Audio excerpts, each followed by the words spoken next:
আজকে মূলত সাংবাদিক বা আপনাদের ডাকার কারণ যেটা আপনারা অলরেডি জানেন, গতকাল একটা বিশৃঙ্খলার সৃষ্টি হয়েছে আমাদের সরাইটিকোর অঞ্চলে।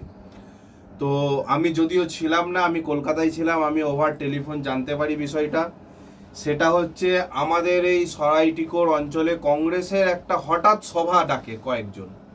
তো আমাদের সরাইটিকোর অঞ্চল কংগ্রেসের অন্যতম এখন শক্তিশালী ঘাঁটি। কেন বলছি কথাটা?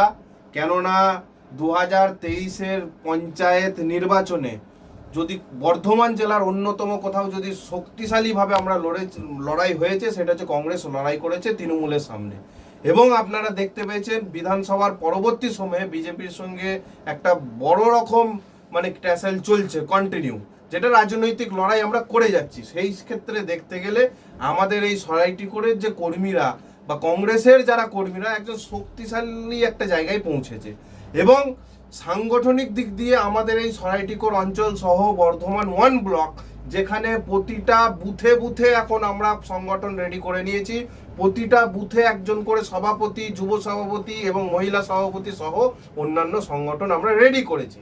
কিন্তু হঠাৎ কালকে বা তার কয়েকদিন আগে, দু একদিন আগে আমরা জানতে পারি যে আমাদেরই সরাইটিকোর অঞ্চলে একটা কংগ্রেসের প্রোগ্রাম হবে। কিন্তু খুবই দুঃখের বিষয়, আমার এই সরাইটিকোর অঞ্চলের যেই বুথে প্রোগ্রাম হবে সেই বুথের বুথ সভাপতি জানে না, সেই বুথের অঞ্চল সভাপতি জানে না, আমাদের ব্লক 1-এর সভাপতি জানে না, ইনফ্যাক্ট জেলার সভাপতিটুকু জানে না যে এখানে একটা প্রোগ্রাম হবে। আমি তো দূরের কথা, পরবর্তীতে আমি যখন জানতে পারি বিষয়টা যে হ্যাঁ প্রোগ্রাম হবে, আমি সঙ্গে সঙ্গে আমার রাজ্য নেতৃত্ব সহ প্রতিটা নেতৃত্বকে জানাই যে এখানে সংগঠন প্রোগ্রাম হবে, কংগ্রেসের ব্যানার হবে, কারা করছে। তার পরবর্তীতে জানতে পারি যে তৃণমূল থেকে কয়েকজন বিগত 1 মাস আগে জয়েন করেছে কংগ্রেসে, তারা হঠাৎ করে সরাইটিকোর অঞ্চলে গিয়ে প্রোগ্রাম করব, এটা একটা ধীর স্থির করে নিয়েছে যে আমরা ওখানে প্রোগ্রাম করব। অথচ আমাদের যে লোকাল সাংগঠনিক নেতৃত্ব সহ জেলা নেতৃত্ব সহ রাজ্য নেতৃত্ব কেউ জানে না। পরবর্তী বিষয়ে আমরা সেটাকে জেলা নেতৃত্বকে জানাই এবং পুলিশকেও জানাই যে আমাদের এখানে সাংগঠনিক যারা নেতার নেতৃত্ব আছে তারা কিন্তু বিষয়টা জানে না। ইনফ্যাক্ট আমি আজকে রাজ্যের যেখানেই একটা পোস্টে থাকি কেন, আমার বাড়ি এখানে, আমারও একটা দায়িত্ব আছে আমার এই অঞ্চলের প্রতি। যেহেতু আমরা জনসভার কাজটা করছি রাজনৈতিকভাবে, সেক্ষেত্রে আমিও কিন্তু বিষয়টা জানি না। পরবর্তী ক্ষেত্রে আমরা পুলিশকেও জানাই এবং যারা প্রোগ্রাম করছে তাদেরকেও বলা হয় যে তোমরা হঠাৎ প্রোগ্রাম করছো কেন, তোমরা তো তৃণমূল থেকে কয়েকদিন আগে এসেছে। এবং যিনি প্রোগ্রামে ডাক দিয়েছে তারা 2023 পঞ্চায়েতে সেই ব্যক্তি আমাদের কর্মীদেরকে, আমাদের যারা পঞ্চায়েত ভোটে দাঁড়িয়েছিল, ওপেন গালাগালার ফোন রেকর্ড পর্যন্ত আমাদের কাছে আছে, যে যেখানে সেখানে বলা হচ্ছে যে তোরা তো তৃণমূল করতিস, তৃণমূলের হয়ে আমাদেরকে গালাগাল করেছিস, কিন্তু তারা উত্তর দিতে পারেনি। পরবর্তীতে আমরা জানাই যে বিষয়টা যেন কোনো রকম বিশৃঙ্খলা না হয়, এভাবে প্রোগ্রাম করবে না। যদি প্রোগ্রাম কারো কোনো অসুবিধা হয় সেটা আমাদেরকে জানাবে, আমাদের নেতৃত্ব ঠিক করবে।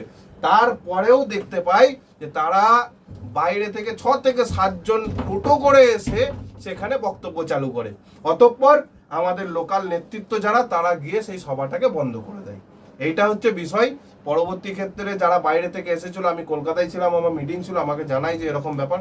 আমি সঙ্গে সঙ্গে বললাম যেহেতু 7 জন এসছে, কারা কারা এসছে তাদের আইডেন্টিফাই করার দরকার আছে।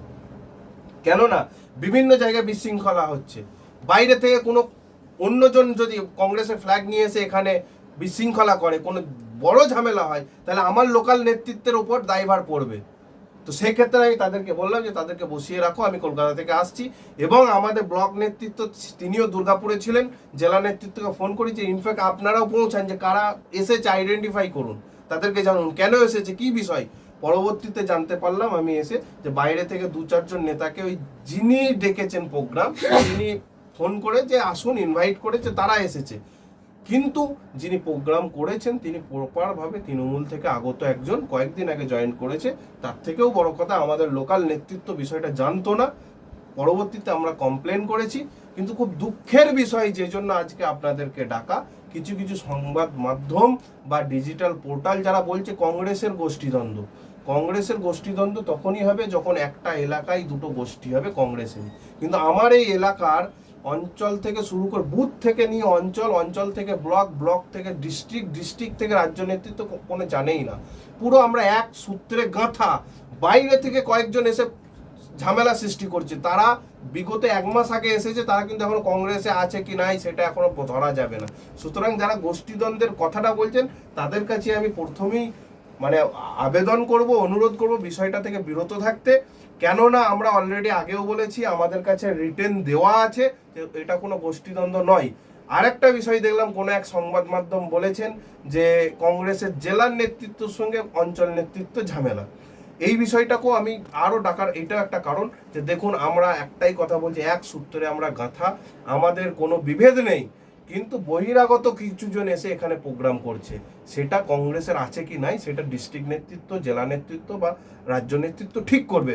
পরবর্তীতে যদি তারা ইন্টেনশনালি এসে থাকে, যেহেতু এটা একটা শক্ত ঘাঁটি তৃণমূলের মদতে, বিজেপির মদতে এসে থাকে, সেইটা কিন্তু আমরা ব্যবস্থা নেব।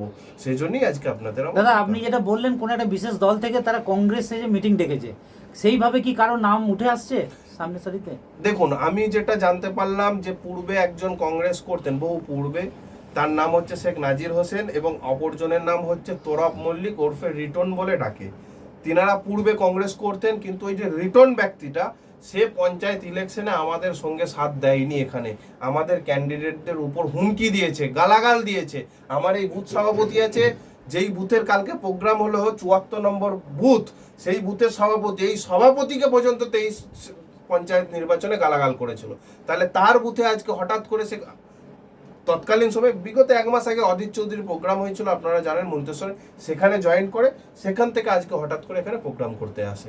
সুতরাং এই দুজনের নাম, এবং বাইরে থেকে যারা আগত তারা কিছু কিছু ব্যক্তিত্ব আছেন কংগ্রেস করে, তাদেরকে ইনভাইট করা হয়েছে। তারা বিষয়টা বলেছেন যে আমরা ভাই জানতাম না যে এরকম একটা পরিস্থিতি, কাউকে না জানিয়ে প্রোগ্রাম করছে, এইখানে প্রোগ্রাম করছে।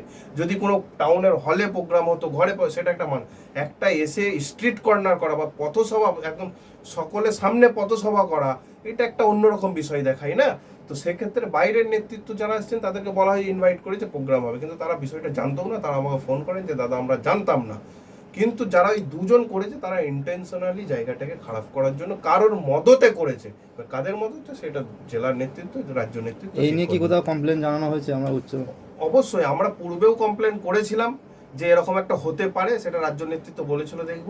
এবং কালকে যেহেতু এরকম একটা ঘটনা হয়েছে, তারপরেও আমরা পুলিশকে এবং রাজ্যকে আমরা পাঠিয়েছি, মেল করেছি, ওরা দেখবে রাজ্য নেতৃত্ব।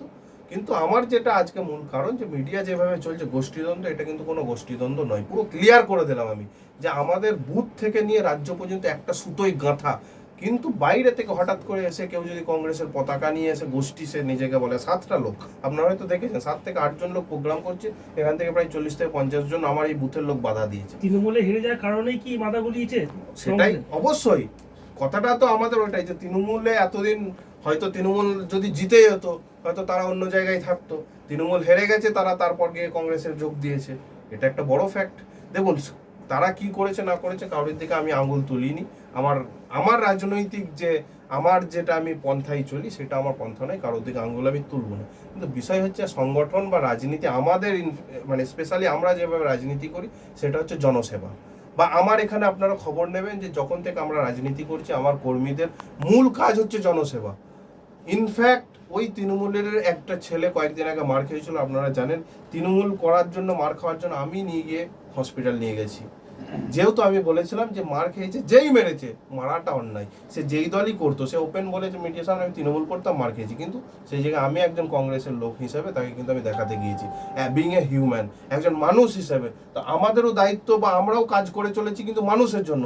আপনারা জানবেন আমাদের এরিয়া এখন এসআইআরে যাদের বাদ গিয়েছে তাদের অ্যাওয়ারনেস ক্যাম্প করছি আমরা বিভিন্ন জায়গায়।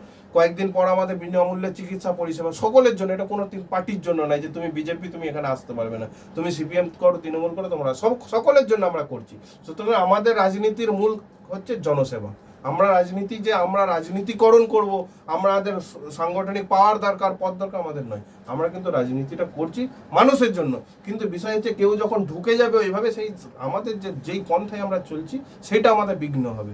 সেক্ষেত্রে আপনাদের কি বার্তা দিচ্ছেন? আমাদের বার্তা একটাই, দেখুন বার্তাটা হচ্ছে আমার পরিষ্কারভাবে বলে দিলাম, আমাদের রাজনীতির জনসেবা। আমাদের দলও সেটা বলেছে, দলের কথা অনুযায়ী আমরা চলছি। বিষয় হচ্ছে একটাই, যে বহিরাগত যদি কেউ আসে এইভাবে হঠাৎ করে, সেইটার জন্য একটা দৃষ্টান্তমূলক ব্যবস্থা গ্রহণ করুন। এটা সেটা প্রশাসন এবং আমাদের দলকেও সেটা আমরা জানি যে সেটা আশা করি হবে। আপনার নামের পরিচয়? আমার নাম মোহাম্মদ মুরসালিন ফারহান, পশ্চিমবঙ্গ প্রদেশ যুব কংগ্রেসের সাধারণ সম্পাদক, মালদা এবং পশ্চিম বর্ধমান 2 জেলার ইনচার্জ। Thank you.